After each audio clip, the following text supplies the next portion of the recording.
भव संभव भीति वेदनम सुख संपत् करुणा निकेतनम व्रतदान तपः क्रिया फलम सहजानंद गुरु भजे सदा।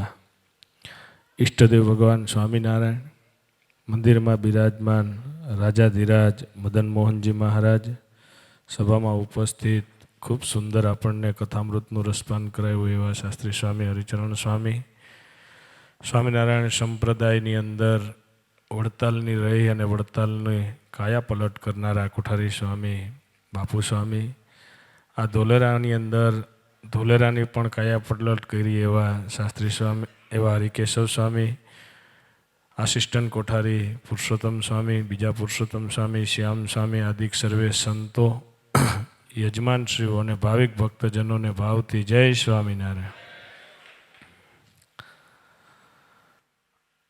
धोलेरा में भगवान स्वामीनारायणे मदन मोहनजी महाराज पधराव्या आज थी 200 वर्ष पूर्वे।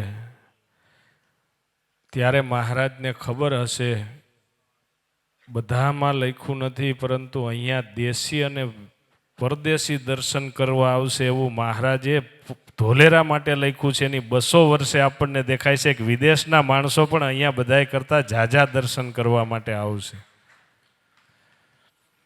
અને જેનું મંડાણ જ સારું થયું હોય ને આ ઉત્સવ કેવો થશે એ ખ્યાલ એટલા માટે આવે કે અત્યારે ખાલી પહેલી જ સભા હતી શ્યામ સ્વામીએ કીધું 70 માણસોથી એની સભા સ્ટાર્ટ થઈને આપણે પહેલી જ સભામાં અઠડે ઠઠ પબ્લિક આવી ગઈ એ જ ખ્યાલ આવે કે આમાં આનો ઉત્સવ કેવડું મંડાણ થશે,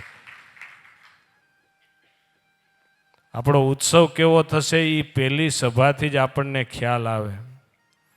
ધોલેરા ખૂબ સુંદર ઉત્સવ થવાનો છે। ભક્તજનો આમાં આપણે તન મન ધનથી જોડાવાનું છે। આટલા ગામ બોલ્યા એટલા જ નહીં, આજુબાજુના તમામ ગામોને ધોલેરા છે એ બધાને લાગુ પડે છે। એટલે ગઢડા દેશ હોય તોય ભલે, આમ વડતાલ દેશ હોય તોય ભલે, કે આમ મૂડી દેશ હોય તોય ભલે, ધોલેરા મદન મોહનજી મહારાજનો ઉત્સવ એ મારો ઉત્સવ છે એમ માનીને આપણે ઉત્સવમાં આવવાનું છે। મારો અને અમારામાં ઘણો ફરક પડે। સ્વામીએ વાત કરીને અત્યારે એક બહુ મોટો સંપ્રદાય છે એ જ્યારે એને સ્ટાર્ટ કર્યું ને ત્યારે એની પાસે ફક્ત 12 શિષ્યો હતા। 12 શિષ્યોથી એને એનું સંપ્રદાયનું સ્ટાર્ટ કર્યું હતું, પરંતુ અત્યારે એ આખો સંપ્રદાય વિશ્વ લેવલે પહોંચ્યો છે। સરદાર વલ્લભભાઈ પટેલ એમ કહેતા કે 500 જણા જ ખાલી મને એમ માથા દીએ એવા તૈયાર થાય ને તો હું દેશને સોનાના પત્રેથી મઢાવી દઉં એવડી તાકાત 500 યુવાનોમાં હોય છે।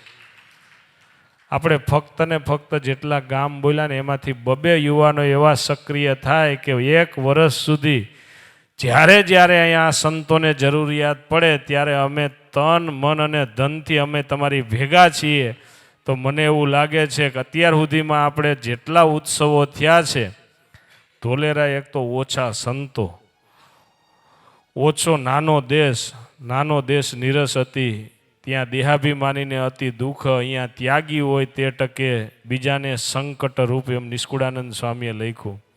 એવા દેશની અંદર આપણે 200 વર્ષનો ઉત્સવ એવો કરવો છે કે સંપ્રદાયની અંદર ભુજમાં 200 વર્ષનો ઉત્સવ થઈ ગયો, અમદાવાદમાં થઈ ગયો, વડતાલમાં થઈ ગયો, પરંતુ આપણો ધોલેરાનો એવો ઉત્સવ કરવો છે કે એ લોકો એમ કહીને જાય કે અમારે આટલા સંતોને આટલો સમાજ હોવા છતાંય ધોલેરામાં ઓછા સંતોએ અને ઓછા સમાજે એવો ઉત્સવ મોટો કર્યો, એવો ઉત્સવ આપણે અહીંયા કરવાનો છે।